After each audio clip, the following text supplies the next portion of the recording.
Live, sir. Namaste, good evening. Welcome to another evening of continuous integrative education health series. We've been changing gears from one day to the other, and every day, anyway, we have been educating and learning about the various yoga asanas, its traditional and scientific benefits, contraindications. But every evening, we get a very scholarly person from different disciplines.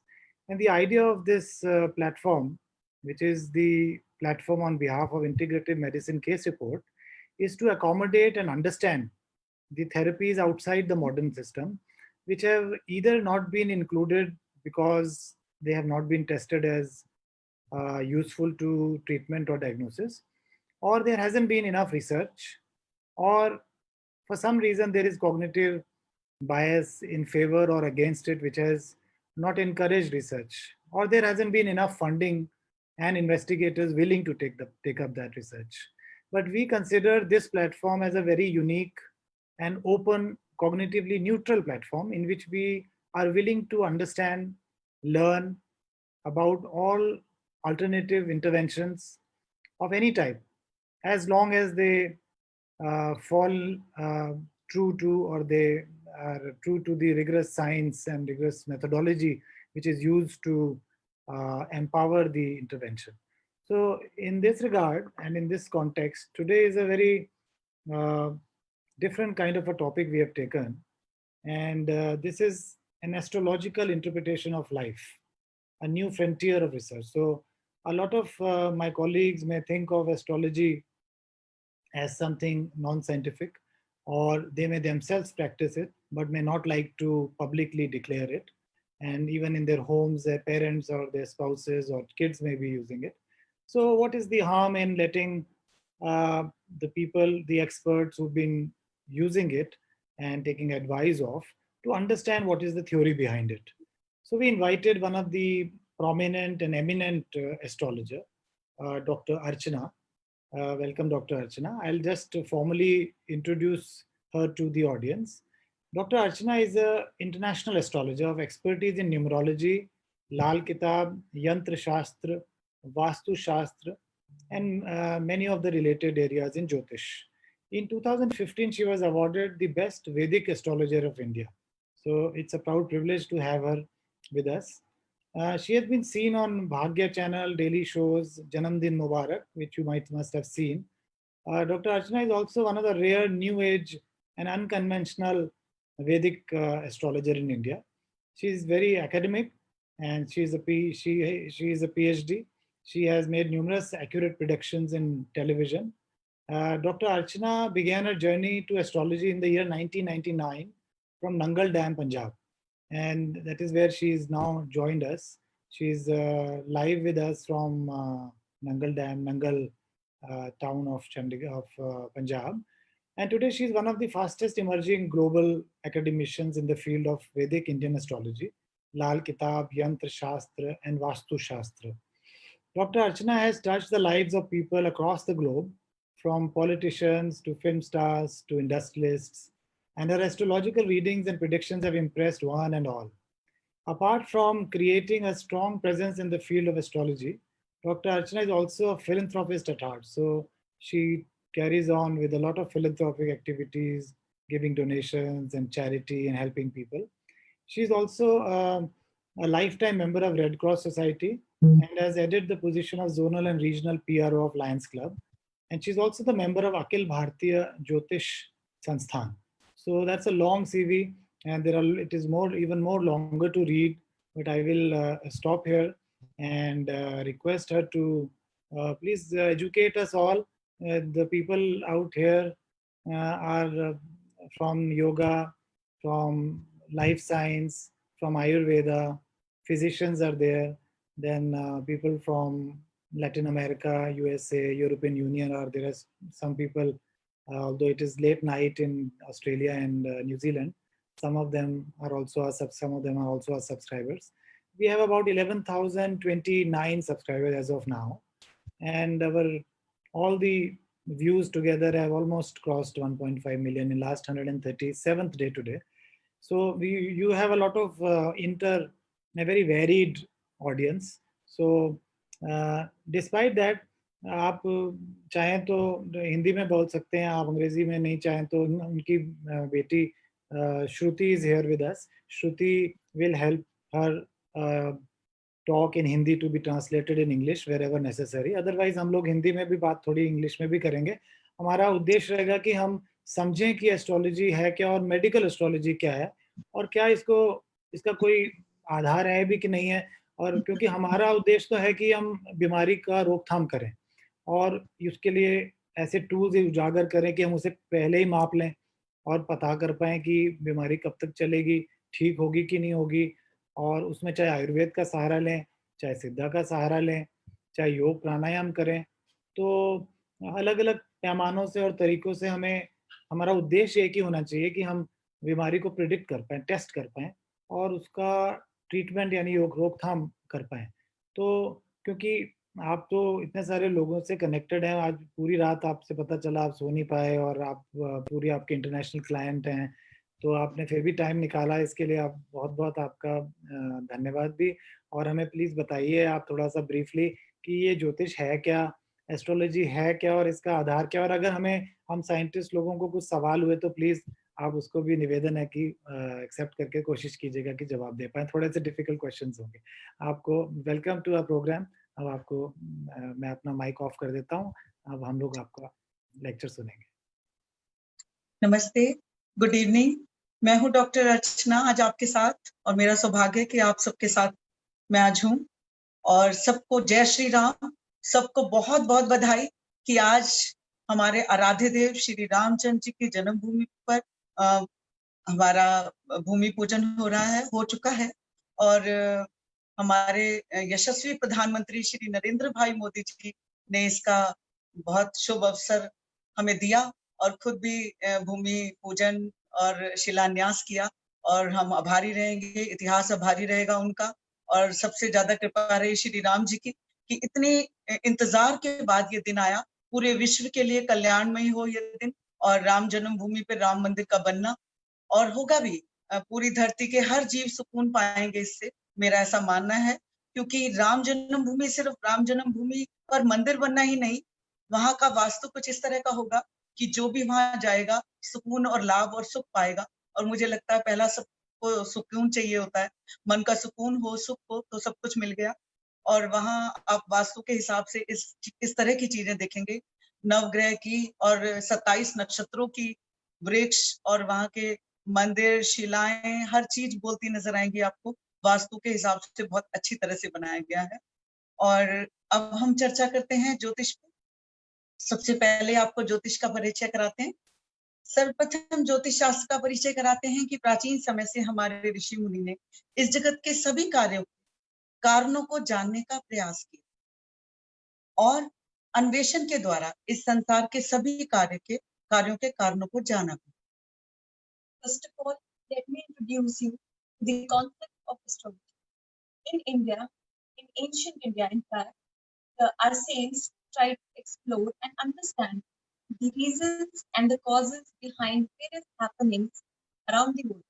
And they did this through investigation of the Vedas and astrology, also known as Jyotish in particular. वेद संपूर्ण जगत के ज्ञान का सर्वप्रथम आधार है। वेद को समझने के लिए वेदों के 6 अंग माने गए हैं। जिस प्रकार शरीर के अलग अलग अंगों द्वारा अलग अलग कार्य संपादित होते हैं, उसी प्रकार वेद के विभिन्न अंग हैं, उन्हीं के द्वारा समस्त ज्ञान संपादित होता है। जैसे छंद पैर, कल्प हाथ, निरुक्त कान, शिक्षा नाक, व्याकरण मुख और ज्योतिष आंखें। Vedas are the primary source of information for that. To understand Vedas, they are divided and described in parts, just like human body, and each part is analogous to the parts of the human body. Vedas have 6 parts, including Chand, which is similar to legs, Kalp means hands, Nirukta, that is analogous to ears, Shiksha, that is nose, Vyakran, that is mouth, and Jyotish means eyes. ज्योतिष शास्त्र सभी शास्त्रों में प्रत्यक्ष शास्त्र है, इसीलिए ज्योतिष शास्त्र को वेदों की आंखों की संज्ञा दी गई। आंखों का कार्य है हर वस्तु को देखना, इसी प्रकार ज्योतिष शास्त्र वेद यानी ज्ञान के ऐसे चक्षु हैं जिनके द्वारा ब्रह्मांड की प्रत्येक विषय को प्रत्यक्ष रूप से देखा जा सकता है. Astrology is the most prominent among all the parts of Vedas, and which is why it is called the eyes of Vedas. Like with the eyes, we can see everything accurately. With the calculations of astrology, we can understand and study all the topics of the universe.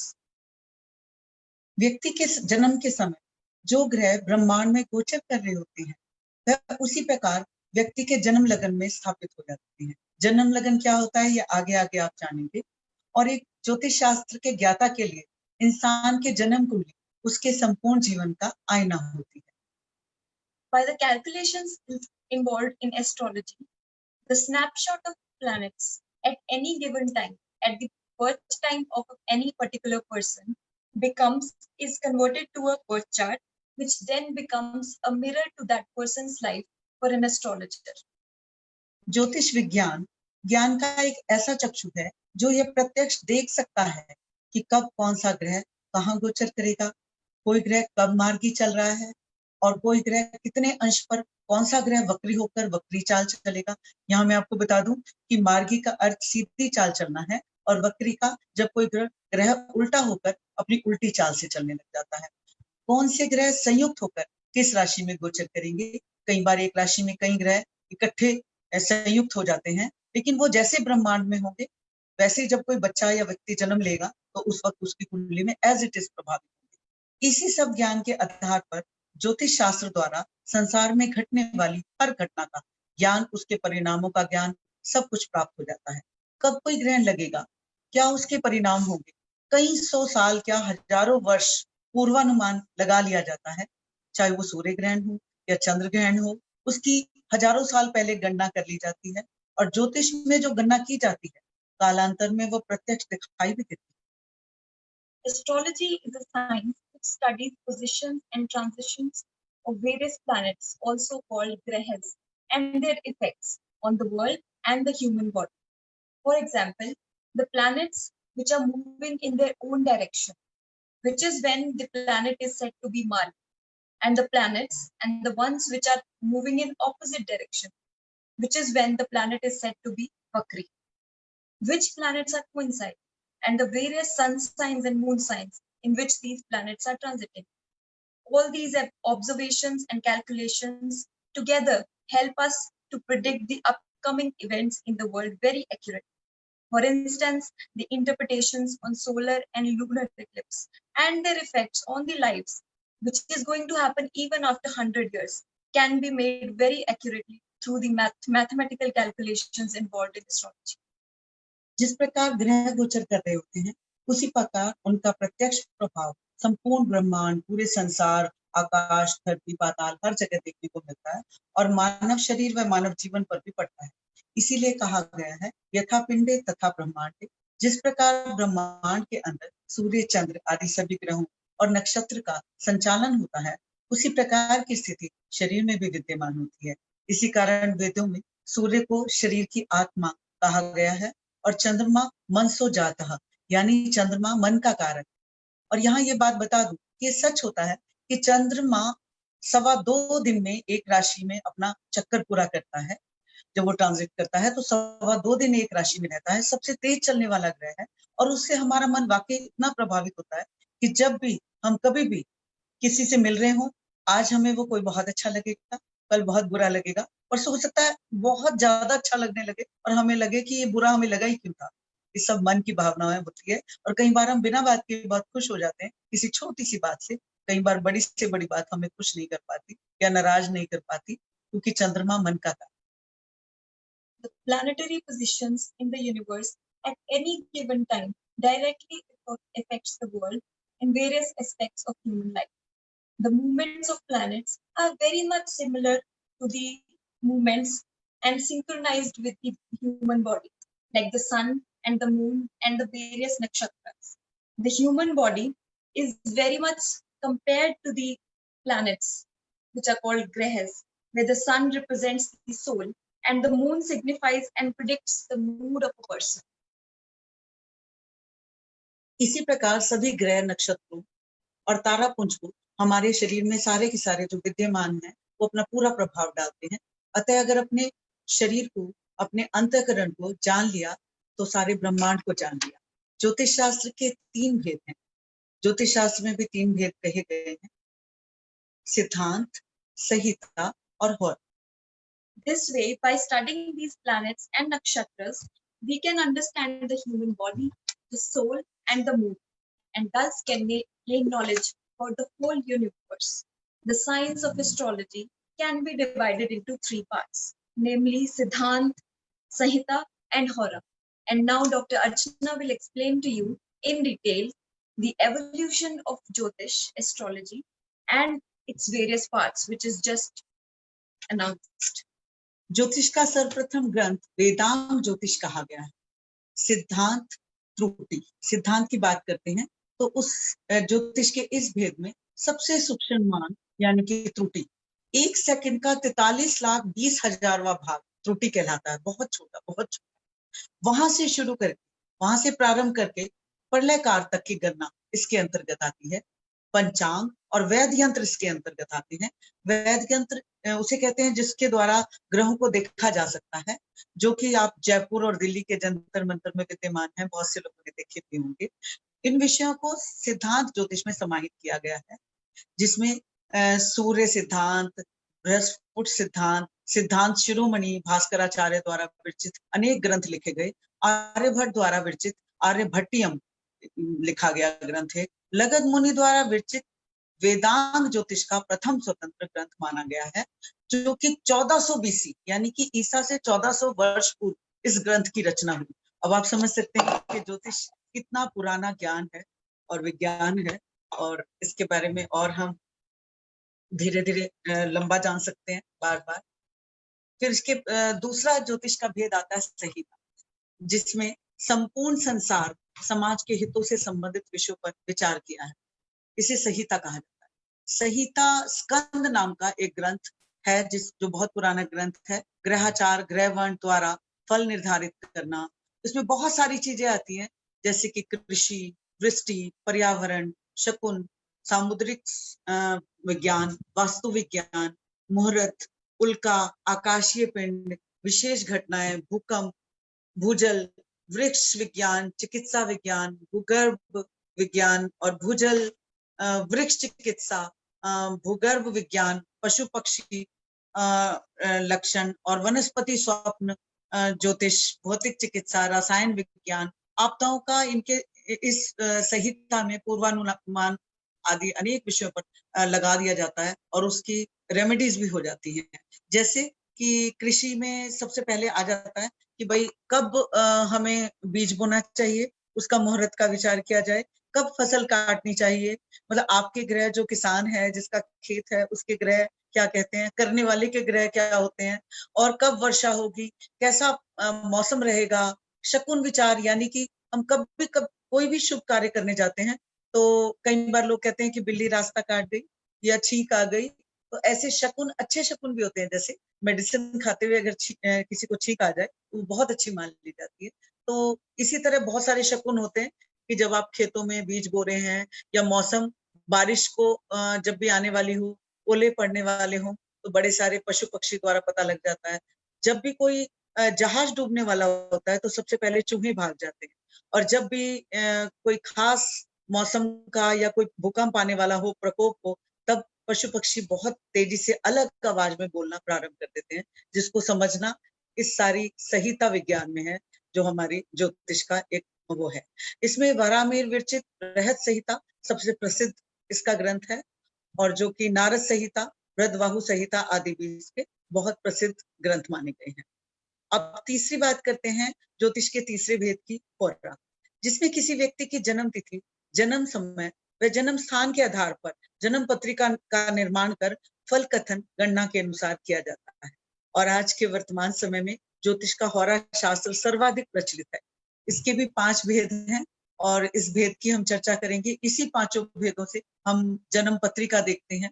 जन्म पत्रिका देखने के बहुत सारे तरीके हैं, जैसे हम साउथ के देशों की, कोई साउथ अफ्रीका, साउथ अमेरिका, उनकी अलग तरह से कुंडली देखते हैं, जन्मपत्री देखते हैं। पाताल लोक माना जाता है अमेरिका को, उसकी अलग तरह से कुंडली देखी जाती है। हम इन देशों के लोगों की कुंडली देखते हैं और कनाडा की या फिर सऊदी अरब, दुबई और जितने भी दोहा, कतर, अलग अलग तरह के जो देश हैं उनकी अलग अलग तरह से कुंडलियां देखी जाती हैं। तो इसके भी 5 भेद हैं। सबसे पहला है जातक। जातक मीन्स कुंडली द्वारा फल कथन। दूसरा भेद है ताजिक, वर्ष कुंडली द्वारा फल कथन। मुहूर्त, कार्य संपादन का सर्वश्रेष्ठ समय। प्रश्न कुंडली, प्रश्न कुंडली द्वारा हमें सब कुछ, मतलब एक प्रश्न का ज्ञान होना। जैसे बहुत से लोग हमारे पास आते हैं जिनकी कुंडली नहीं होती, जन्म पत्री नहीं बनाई होती, जन्म समय या जन्म तिथि तक पता नहीं होती, तो हमें प्रश्न कुंडली से उनके लिए एक प्रश्न का जवाब देना होता है। स्वप्न द्वारा फल कथन, और स्वप्न शास्त्र है जिसमें सपने का पूरा आपको असर बताया जाता है कि इस सपने का क्या फल है और किस वक्त अगर कोई सपना दिखा था तो उसका कितने दिनों में फल मिल जाएगा। सुबह 4 बजे दिखा था तो बहुत जल्दी फल मिलने वाला है। सूर्योदय के समय मिला था, दिखा था तो 10 दिनों के अंदर ही फल मिल जाएगा। अगर वो आधी रात को मिला था तो कब दिखा था सपना, तो उसका कब फल मिलेगा और अच्छा या बुरा क्या फल मिलेगा, ये सब उसमें बताया जा सकता है। अब हम बात करते हैं कि जातक, जो सबसे पहला भेद है इसका, जिसका मैंने कहा है कि वर्तमान समय में सबसे ज्यादा जाना जाने वाला और बहुत लोकप्रिय है और जिसको लोग बहुत पसंद करते हैं और यूज करते हैं, वो है कुंडली द्वारा फल कथन। किसी भी जातक की जब हमारे पास जन्म पत्री आती है तो उसका जन्म तिथि, जन्म समय और जन्म स्थान हमें पता हो तो हम बिल्कुल एक्यूरेट वो निकाल लेते हैं जन्म पत्री। और जैसे कोई बच्चा आज पैदा हुआ तो जो ग्रह ब्रह्मांड में, जैसे मैंने पहले बताया, गोचर कर रहे हैं, वो एज इट इज हमारे जन्म लगन में आ जाते हैं। तो एक ज्योतिष शास्त्र के ज्ञाता को ऐसा नहीं होता कि भाई उसको एकदम से कुंडली देखते ही सब कुछ पता लग जाता है। जन्म कुंडली आईना है जन्म लगन का, मतलब जीवन का, पूरे जातक के जीवन का। जातक हम कहते हैं उस व्यक्ति को जिसकी वो जन्म पत्री होती है। तो जन्म पत्री आईना है, लेकिन एक ज्योतिषी को जन्म लगन, वर्षफल, महादशा, अंतरदशा, प्रत्यंतर दशा, गोचर और वर्षफल, ये सब देखते हुए निर्णय देना होता है। क्योंकि कोई भी हमारे पास अपनी परेशानी सुनने नहीं आता, उसकी रेमेडीज भी लेने आता है और रेमेडीज का बहुत ज्यादा प्रभाव होता है। भगवान से डर के कहती हूँ कि आज तक ऐसा नहीं हुआ कि मैंने किसी की प्रॉब्लम सॉल्व ना की हो। ये शायद भगवान की कृपा भी रही होगी और इस विज्ञान की भी, क्योंकि ज्ञान है तो विज्ञान है और इसमें वेदों में जो ज्ञान है वो जितना हम ले पाते हैं, क्योंकि ज्योतिष शास्त्र की मैं विद्यार्थी हूँ। सिर्फ मैं क्या, दुनिया का हर ज्योतिषी सिर्फ विद्यार्थी है, क्योंकि एक ऐसा समुद्र है जिसकी पार, इसकी था पाना बहुत मुश्किल है, जिसमें जितनी बार हम जितना गहरा गोता लगाते हैं उतना ये मोती पाते हैं और लोगों का कल्याण करने की इच्छा से उस मोती को उठाते हैं। तो उसमें जातक की जन्म कुंडली में हम उसकी कुंडली में लगन 12 राशियां होती हैं, 9 ग्रह होते हैं, 27 नक्षत्र होते हैं। ग्रहों का एक अलग अलग मूड होता है। जैसे कि जन्म कुंडली आई तो सबसे पहले हम उसका लगन देखते हैं, क्योंकि लगन से इंसान के हेल्थ की, पहला सुख निरोगी काया, पाछे दूजी हर माया, ऐसा कहा गया है। तो हम सबसे पहले उसकी हेल्थ देखते हैं कि लगन की डिग्री कितनी है, लगन कहीं कमजोर तो नहीं है। अगर लगन कमजोर है तो उसको कैसे स्ट्रॉन्ग किया। फिर लगन का जो ईश है वो कहाँ बैठा है, आगे उसका ईश कहाँ बैठा है। इंसान बहुत ज्यादा, कुछ लोग ऐसे होते हैं, मैंने आज तक शायद 5 लाख से ज्यादा कुंडलियां देखी हैं, तो कोई कुंडली किसी से मैच नहीं करती। तो शायद आचार विचार मैच करते होंगे लेकिन कुंडली कभी मैच नहीं करती। तो कुछ लोग बहुत सुखी होते हैं, बहुत थोड़ा सा काम करके भी बहुत सुखी होते हैं। हर तरह का सुख, धन, मान, सम्मान, अच्छी सेहत उनके पास होती है, नेम फेम, मनी होता है। तो उनकी कुंडली में क्या होता है कि लग्नेश जो है जिस स्थान पे है उसका ईश, मतलब परिवर्तन योग है, बहुत ज्यादा आवागमन के चक्कर में वो नहीं पड़ता। लेकिन हम सबसे पहले देखते हैं लग्नेश कहाँ बैठा है, लगन किस डिग्री का है, और लग्नेश जहां बैठा है उसका ईश कहाँ बैठा है, वो उच्च है, सर्वोच्च है या नीच है। और रेमेडी भी बस यही है कि अगर कुंडली में 2-3 ग्रह नीच पड़े हैं तो हमें एक दूसरे के सामने उन नीच को बिठा देना है, वो एक दूसरे से लड़ते रहे, जातक को जिसकी वो कुंडली है उसको नुकसान ना पहुंचाए। और अगर कोई वीक ग्रह है तो उसको स्ट्रॉन्ग कर दे, कोई नीच ग्रह है तो उसका दान दिया जाता है, यानी कि उसकी डिग्री और मार्क्स कम किए जाते हैं, और जो उच्च ग्रह है उसकी चीज गिफ्ट में ली जाती है हमेशा। तो इस तरह की बहुत सारी रेमेडीज हम बताते हैं और बहुत आसान आसान रेमेडीज होती है। हर ग्रह की अलग अलग एक मूड होता है। जैसे बृहस्पति की नेचर है, बृहस्पति और शनि, मैं इसलिए इनको स्ट्रॉन्ग ग्रह कहती हूँ क्योंकि शनि एक राशि में शनि शनि चलते हैं, इसलिए उनका नाम शनि है। वो एक राशि में 2.5 साल रहते हैं और 13 महीने रहते हैं बृहस्पति। बाकी सारे ग्रह 2 दिन, 15 दिन, 20 दिन, महीना इतना ही गोचर करते हैं ब्रह्मांड में और इतना ही जन्म कुंडली में ही प्रभाव डालते हैं। तो ये सबसे सर्वाधिक समय ज्यादा लेते हैं गोचर करते हुए बृहस्पति और शनि, इसलिए इनको मैं बहुत स्ट्रांग और महत्वपूर्ण ग्रह मानती हूँ। तो अगर कहीं शनि बैठे हैं तो शनि जहाँ बैठेंगे उनकी ये नेचर है, जैसे मेरी नेचर कुछ और है, आपकी नेचर कुछ और है, हर एक की अलग अलग नेचर है। ऐसे हमें ग्रह के मूड और नेचर को समझना होता है। तो उसकी नेचर है कि शनि जहाँ बैठेंगे वहां बहुत उजागर कर देंगे, बहुत स्ट्रांग होगा वो घर। जैसे दशम में बैठ जाएंगे तो आपको सरकारी नौकरी देंगे, आपको ऐसी नौकरी देंगे या व्यापार देंगे जिसमें आपको थोड़ी मेहनत से ज्यादा लाभ होगा। और लेकिन जहां वो देखते हैं उनकी दृष्टि 7वें स्थान पे पूर्ण पड़ती है 100%, तो जहां वो देखते हैं उसकी चटनी बनना डालते हैं। लेकिन बृहस्पति बिल्कुल उलट नेचर के हैं कि वो जहां बैठते हैं वहां अस्त हो जाते हैं। अस्त क्यों हो जाते हैं? ऐसा नहीं है कि वो वीक रहे हैं, लेकिन वो तपस्या में लीन हो जाते हैं और ग्रहों के राजा कहे गए हैं। वो जहां बैठते हैं वहां अस्त हो जाते हैं। किसी के दशम में, मैंने दशम की बात की शनि में, तो उसी की बात करती हूँ। किसी के शनि में दशम में अगर बृहस्पति होंगे और वो 0 डिग्री के नहीं होंगे तो दशम ग्रह पिता का भी है और हमारे कार्य क्षेत्र का भी। तो या तो इंसान को पिता का सुख नहीं मिलेगा या कार्य क्षेत्र का सुख नहीं मिलेगा। तो ये अलग अलग ग्रहों की अलग अलग नेचर है। ऐसे ही सारे ग्रहों की एक अलग अलग नेचर है जिसके हिसाब से हम किसी भी जातक की कुंडली देखते हैं। जैसा मैंने कहा कि आज तक ऐसा कभी नहीं हुआ, भगवान करे आगे हो भी ना, कि मैंने किसी की भी जन्म पत्रिका देखी हो और उसको जो इच्छा लेके वो एक बार मेरे पास आया हो, मैंने उसको वो इच्छा पूरी ना की। जैसे बहुत सारे ऐसे लोग हैं, सबकी बात बताना या भेद बताना भी एक मुश्किल काम है और बताना भी नहीं चाहिए। लेकिन ऐसे बहुत मिरेकल मैंने मेडिकल साइंस के हिसाब से भी होते देखे। जैसे एक गायनेकोलॉजिस्ट, दोनों हस्बैंड वाइफ थे, दंपति थे, जिनकी कुंडली में मतलब उनकी शादी को 14-15 साल हो गए थे और उन्होंने आईवीएफ की भी इवन कोशिश की, नाकाम रहा।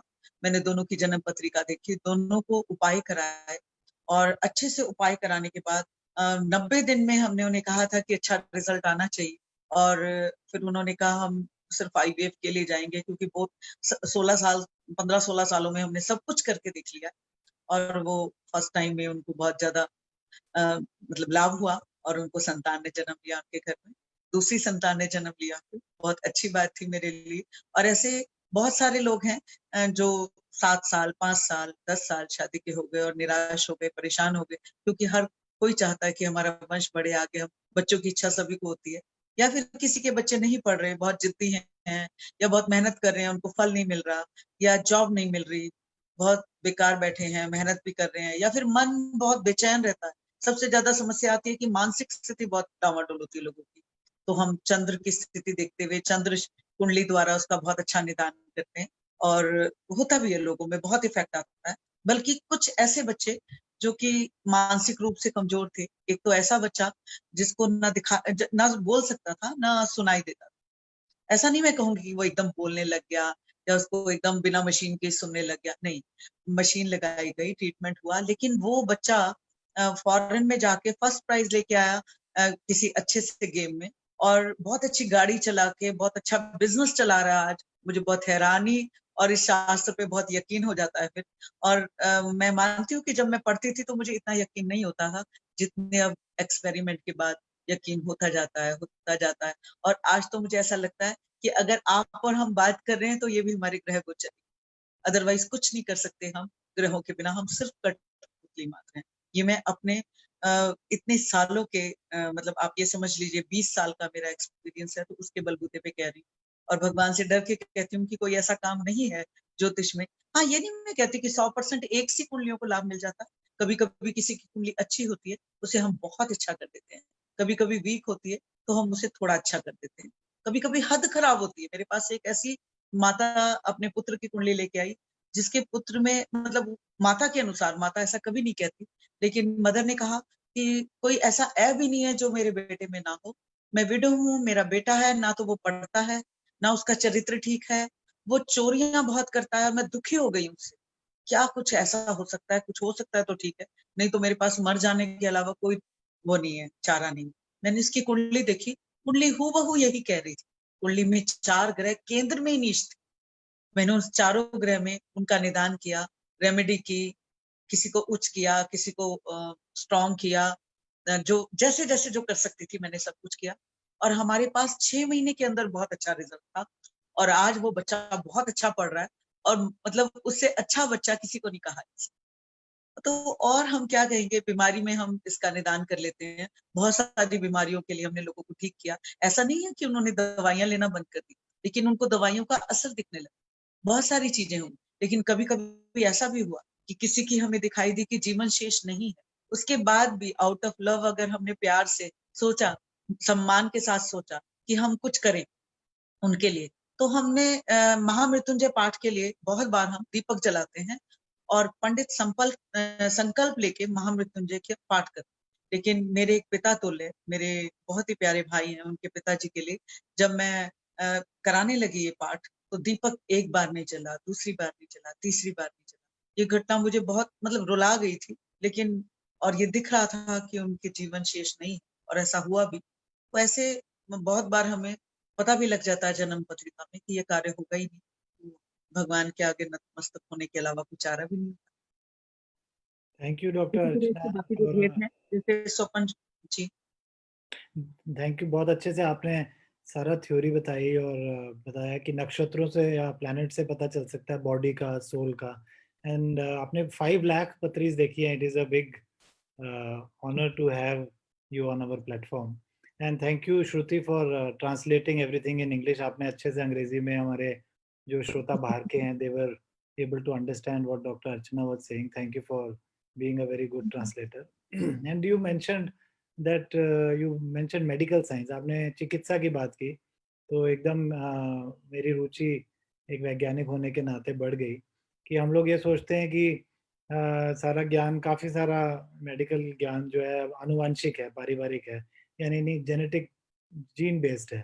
तो फिर उसके बाद हम थोड़ा और आगे गए तो योग और प्राणायाम की बात हुई कि जो चीज़ आनुवंशिक नहीं है, या अगर है भी तो थोड़ा योग करो, थोड़ा प्राणायाम करो तो मन को कंट्रोल कर पाओगे।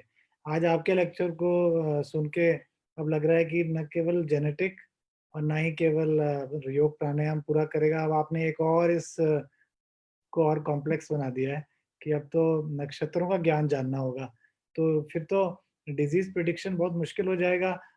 तो क्या मैं आपसे एक प्रश्न करूं कि अगर अगर कोई एक ही समय पे एक ही जगह पे बॉर्न है कोई व्यक्ति, या कोई 100 बच्चे या 30-40 बच्चे एक ही जगह पैदा हुए हों एक ही समय पे और एक ही स्थान पे, तो फिर तो उनका जेनेटिक्स का कोई प्रभाव नहीं होगा क्या?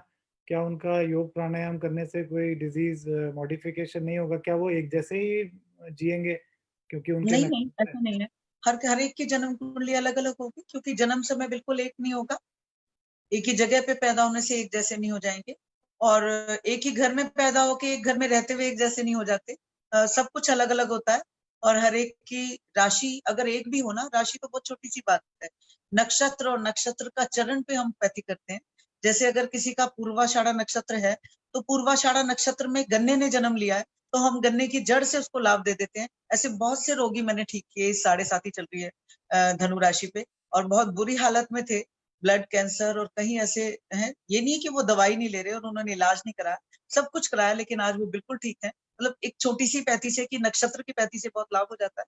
और देखने का तरीका हर कुंडली अलग अलग होती है, और एक सा नहीं कि उनको परेशानी भोगनी पड़ेगी। तो उसके लगन को देख के, जिनको कोई लगन कहाँ है, लगन जी, का ईश कहाँ है, फिर रोग का ईश कहाँ है, 6 हाउस का, है ना, उसको वीक कर दिया जाएगा, लगन को स्ट्रॉन्ग कर दिया जाएगा। ऐसे बहुत कुछ करके लाभ ले लेते हैं हम। और जिनको जैसे जेनेटिक बीमारी है, उनकी वो जीन ही डिफेक्टिव है, जैसे मस्कुलर डिस्ट्रोफी है, जी तो जी जी। उनका तो पता ही है कि लाइफ एक सीमित उनको भी आप मुझे दीजिए, और हम मतलब करते हैं इस बात पे, काम अगर करते हैं, आपको और जरूर सफलता आप मिलेगी। रिसर्च के मेरा लिए मन कहता है ओपन है, जरूर। आप रिसर्च की इन्वेस्टिगेशन जो कि रैंडमाइज कंट्रोल ट्रायल के रूप में होती है या ब्लाइंड कर दिया जाता है, उसके लिए ओपन है क्या? आप रिसर्च के लिए अगर हमारे कुछ वैज्ञानिक गण चाहें कि आपको 50 पत्रियां दे दें और जी उसको कुछ हेल्दी हों, कुछ मानसिक रोग से ग्रसित हों, कुछ शायद डेड ही हों, तो आपको अगर ये हम दें काम और उसको हम ब्लाइंड कर दें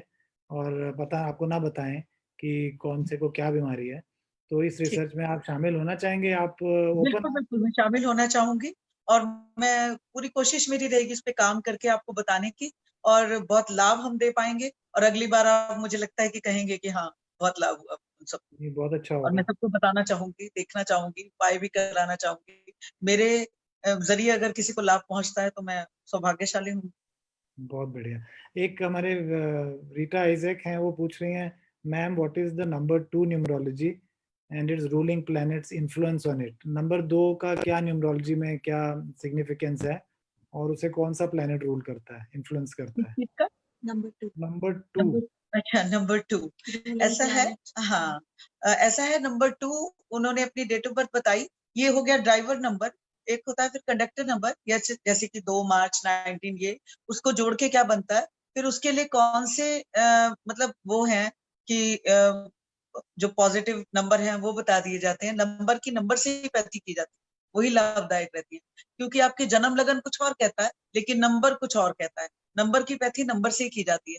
जैसे उसके लिए हम क्या करते हैं, driver number conductor number match करता है तो उन दोनों का शुभ अंक ले लिया जाता है, और नाम की स्पेलिंग उस पर की जा सकती है। अकाउंट नंबर उस पे ले लेते हैं लोग, मोबाइल नंबर उस पे ले सकते हैं, बहुत सारे लाभ लिए जा सकते तो नंबर तो आर्टिफिशियल है, जब नंबर डिस्कवर ही नहीं हुआ था काफी पहले, तो नंबर ही नहीं थे। तो नंबर तो आर्टिफिशियल सी चीज है, आदमी ने बनाई है, 1 2 हैं। और 3। ये अंक ज्योतिष एक शास्त्र है जो बहुत काम करता है। नंबर मतलब क्या, 1 और 2 तो 2 ही होते थे, हमें 2 पता थे या नहीं पता थे, लेकिन 2 चीजें थी तो 2 ही थी। समझ में आया। नहीं, अच्छी बात है। और आपकी काफी प्रशंसा में लोग लिख रहे हैं, very good information and we really enjoyed, you have given information in a very comprehensive way. तो मैं ये सोच रहा था कि अब हमारे काफी लोग यहाँ ज्योतिष के पे। हिसाब से मैं ये कहना चाहूंगी कि अगर हमारी जन्म पत्री नहीं है, हमें यकीन नहीं है ज्योतिष पे, तो भी हम अच्छे कर्म करें, सूर्य उदय से पहले उठें और सूर्य नमस्कार करें, और सूरज को जल चढ़ाएं, कोशिश करें। सबसे पहले उठते ही अपने हाथ देखें, क्योंकि हर हाथ पे मंत्र बोल सके तो बहुत अच्छा है। कराग्रे वस्ते लक्ष्मी, कर मध्य सरस्वती, कर मूले वस्ते ब्रह्मा, प्रभाते कर दक्षिणे। लक्ष्मी, सरस्वती और ब्रह्मा जी विराजमान होते हैं। फिर धरती माँ को प्रणाम करें कि धरती माँ आप सारा दिन हमें सहती हैं, और उनको प्रणाम करके फिर अपना दैनिक कार्य शुरू करें। और अगर किसी के काम नहीं बनते हैं किसी भी तरह, तो वो जिस दिशा में जा रहे हैं पहले उल्टी दिशा में जाएं, फिर दोबारा सीधी दिशा में जाएं, और अपने प्रथम भोजन में से जो फर्स्ट फूड हम खाते हैं, गाय, कौवे, कुत्ते के नाम के 3 टुकड़े निकालें तो और उनको डालें, तो कोई वजह ही नहीं है कि कोई परेशानी हमें आ जाएगी। और खाने में कभी भी नॉन वेज और ड्रिंक ना लें, वेजिटेरियन रहें, क्योंकि जब हम शमशान घाट में जाके बुरा महसूस करते हैं तो अपने शरीर को शमशान घाट बिल्कुल ना बनाएं। जो लोग नॉनवेज खाते हैं उन पे हमारी रेमेडीज असर ही नहीं करती हैं, उनको हम हाथ जोड़ के कह देते हैं आप भगवान भरोसे रहिए या अपने भरोसे। पर आपके तो काफी क्लाइंट्स अमेरिका से हैं, आउटसाइड इंडिया, यूरोप से हैं, तो वो बहुत तो। सारे वेजिटेरियन बना दिए मैंने इस चक्कर में। मैंने नहीं बनाए, मतलब उनके ग्रह थे जो ऐसा संयोग बना मेरा और उनका कि वो बन गए। आप हैरान होंगे कि फॉरेन में लोग बहुत वेजिटेरियन, इंडिया में ज्यादा शुरू हो गया, बल्कि थोड़ा सा मुझे दुख है इस बात का। पर थेरेपी में आपने बताया कि आप ट्रीटमेंट बता सकते हैं, कि ये सोल्यूशन बता सकते हैं, तो जो वो जी, डॉक्टर के पास जाके ट्रीटमेंट ले रहे हैं, या जो जिनका कोई बीमारी का इलाज ही नहीं है डॉक्टर्स के पास, वो योग प्राणायाम या सिद्धा या एक्यूप्रेशर कर रहे हैं, तो क्या वो छोड़ देना चाहिए उनको करना और आपके नहीं नहीं, एडवाइस बिल्कुल नहीं पूरे? छोड़ना चाहिए। कर्म करना तो छोड़ना ही नहीं है। मैं कब कहती हूँ कि ज्योतिष के उपाय करके सो जाना चाहिए। उठना भी पड़ेगा, रोटी बनानी भी पड़ेगी, मुंह में टुकड़ा डालना भी पड़ेगा, तभी चबाई जाएगी, चबी चबाई भी नहीं मिलेगी। सब कुछ करना पड़ेगा, लेकिन उसका हल मिल जाता है। आपको लाइन ऑफ ट्रीटमेंट अच्छा मिल जाएगा, और डॉक्टर को आपका डायग्नोज एक बार में समझ आ जाएगा।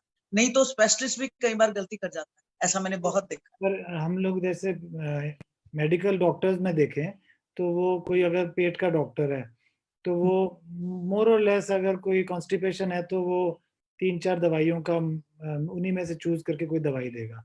अगर ब्रेन का कोई, किसी को एपिलेप्सी है या स्ट्रोक है, तो उसका प्रोटोकॉल भी सेट है कि ये एस्पिरिन देनी है, कि कौन सा टेस्ट कराना है, और इसी तरह एपिलेप्सी में भी सेट है प्रोटोकॉल, ऐसे ही डायबिटीज में भी अभी जैसे एपिलेप्सी है, इसके मेरे पास कुछ हैं क्लाइंट्स, तो उनको क्या है कि फिट्स पड़ने कम हो गए, उनकी मानसिक स्थिति अच्छी हो गई, दवाई बंद नहीं हुई, लेकिन स्थिति बहुत ज्यादा फर्क पड़ गई हाँ रेमेडीज करने। हाँ, यही ठीक है। कर तो सकते। मैं, मेरा सवाल ये था सबके बिहाफ पे, कि क्योंकि हर स्पेशलिस्ट का या मेडिकल विज्ञान में, मेडिकल ज्ञान में या मेडिकल प्रैक्टिस में एक बीमारी का एक सेट इलाज है, एक स्टैंडर्डाइज्ड है कि ये ड्रग्स इस वाली बीमारी बुखार में काम करेगी या एपिलेप्सी में काम करेगी।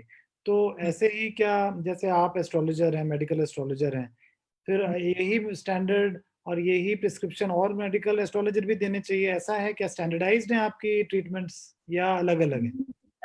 होना तो चाहिए, क्योंकि अगर कुंडली देखने का तरीका तो सबका एक सा होता है कि जन्म लगन अगर वीक है तो उसे स्ट्रॉन्ग करने का तरीका ऐसा हो सकता है कि कुछ लोग कहते हैं, मान लो किसी का बुध वीक है लगन, है ना, और उसको स्ट्रॉन्ग करना है, कुछ लोग कहेंगे पन्ना पहन लो, मैं कहूंगी फिटकरी से दांत साफ कर लो, वो करोड़ों के पन्ने से ज्यादा असर करेगी।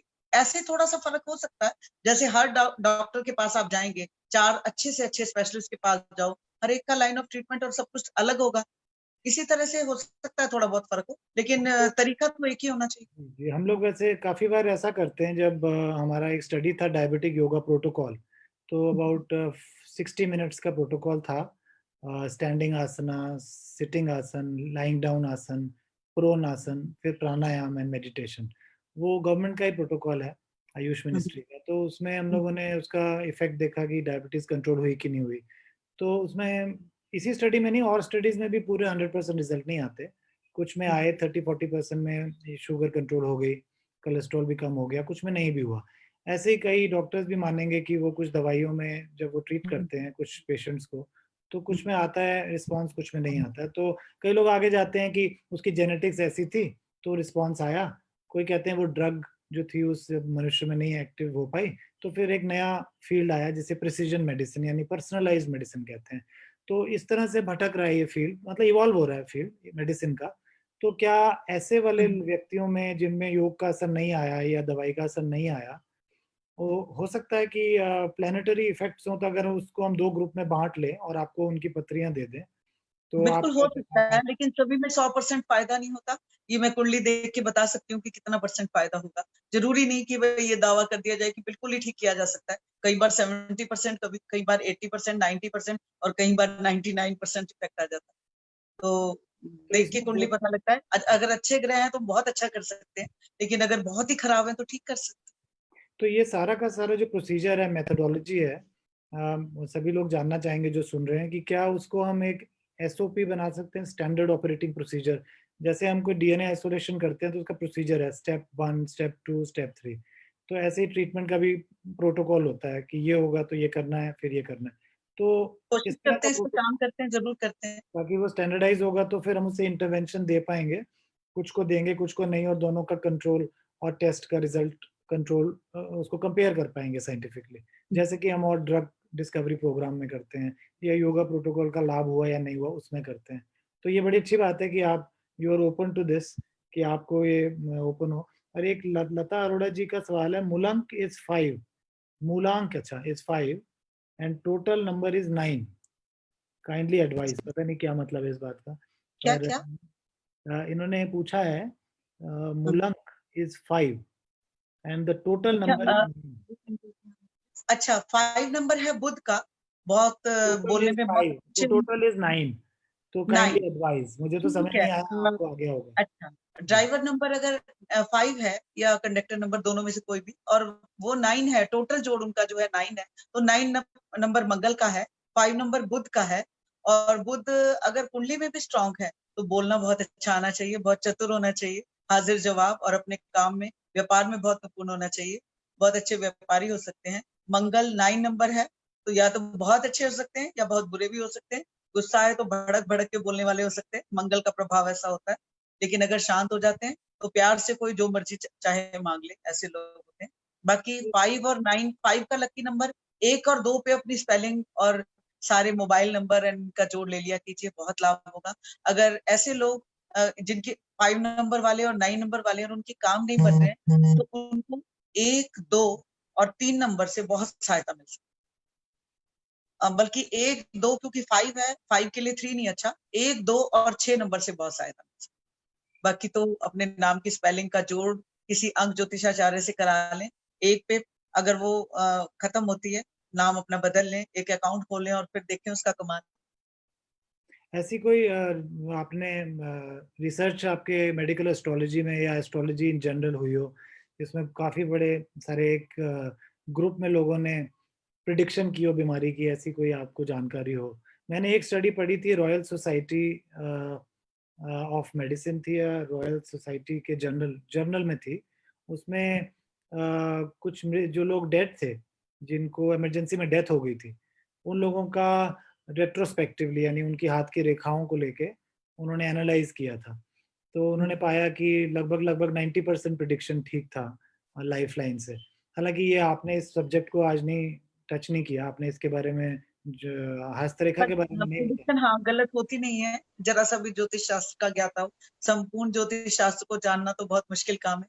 हम सब विद्यार्थी हैं, सारे स्टूडेंट्स हैं, जितने पर भी ज्योतिषी हैं दुनिया के, और ज्यादा मैं ज्यादा अच्छा एक्यूरेसी किसमें है, हस्तरेखा ज्ञान में यानी कि पामिस्ट्री में या एस्ट्रोलॉजी में? दोनों में। हस्तरेखा तो है ही है एक्यूरेट।